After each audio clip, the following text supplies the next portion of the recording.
Hello everybody and welcome to the Osan Show. Today we're doing this again. My name is Osan and I'm going to try and catch up to all major Nintendo franchises in no particular order.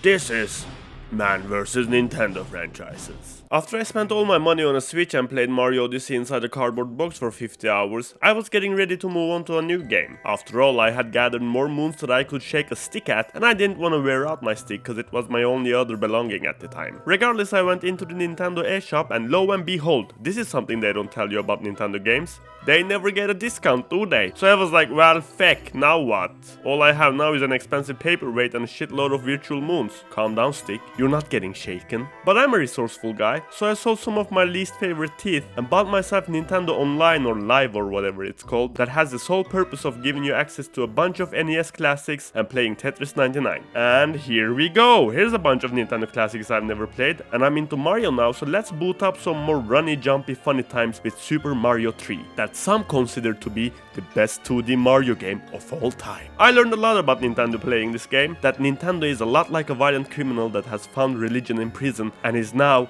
quote unquote, nice. Yes, they're kinda uncaring now, but stick around for long enough and they'll rip your spine out when you aren't looking in what I can only assume is a dramatic relapse. Yes, go 30 years back in time and witness how Nintendo used to rip spines out from point A to Z, not caring about whose kids were watching. What I'm saying is that compared to Odyssey and Phantom Hourglass, this game is hard. I know, all games are hard. It isn't just Nintendo, but the point is, this game is gosh darn hard. But awesome, there are people that can play this game blindfolded and inside out and still finish it in 1 hour. Okay, and Rodney Mullen can do this with a skateboard. Doesn't mean skateboarding is easy, but is it harder than Super Mario Bros? That's the only other 2D Mario game I have played. Both yes and no. See, Super Mario Bros is what I like to call checkpoint hard. As in, it has no checkpoints once you get a game over. It's a very simple game though. You walk, run, jump and occasionally shoot things while avoiding stuff that is trying to kill you. When you die, it is either because you didn't make a gap or because an enemy killed you. You know immediately what went wrong and can adjust to get past it in your next tries. The hard part is trying to go past the gaps and the Goombas that you have previously overcome for the 6,000th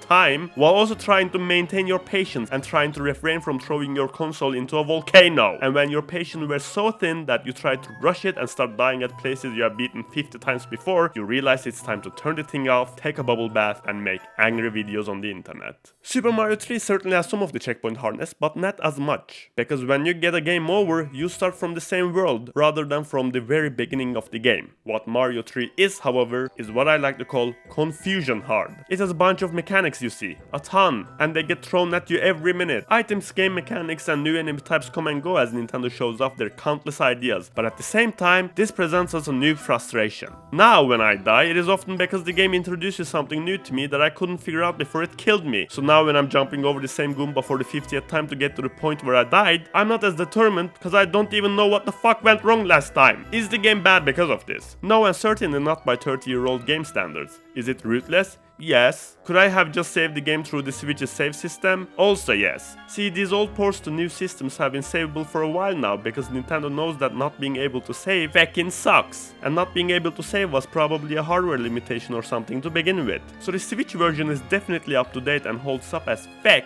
especially with the save feature. But did I use it? No, cause I felt like it would be kinda like watching a colorized version of Citizen Kane or something. I wanted to experience the game the way our ancestors before us did. When a person could wake up in the morning and go, I'm gonna play video games, or die trying. So wait, you can't just save the game. You just chose not to do it. What the fuck, Osan? What are you whining about then?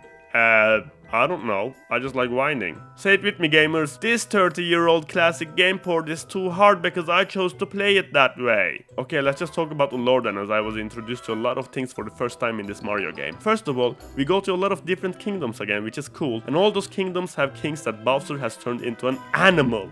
If that isn't hilarious, then I don't know what is. Also, okay, fine, I get it. I guess Bowser is obsessed with flying boats. I guess that explains the start of Mario Odyssey. Fine, there's nothing weird about flying boats then. Bowser just loves them. Cool. Hey look, there's that barking cannonball thing from Mario Odyssey. Ah, fine. I'm starting to become a seasoned Mario player with 3 games under my belt. It's called a chain chomp.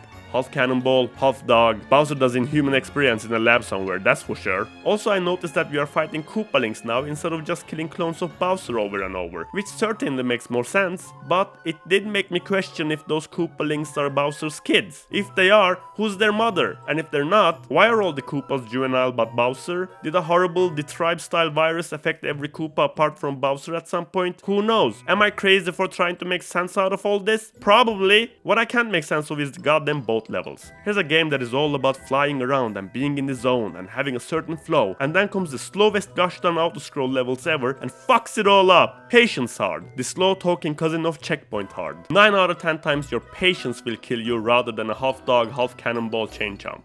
Anyway, I played this game for a good 10 hours, but I just couldn't beat the part where you have to collect stars and run on top of a bunch of sentient scissors or whatever they were. Yeah, fake gamer detected. But I'll go back and finish it at some point. I promise. Wouldn't wanna miss out on whatever incredible cutscene the game is gonna reward me with when I beat it. I just gotta wait until all the hair on my head I pulled out in frustration grows back. Maybe I'll play the 2019 human version where I'll allow myself to save. We'll see. So Super Mario 3, played.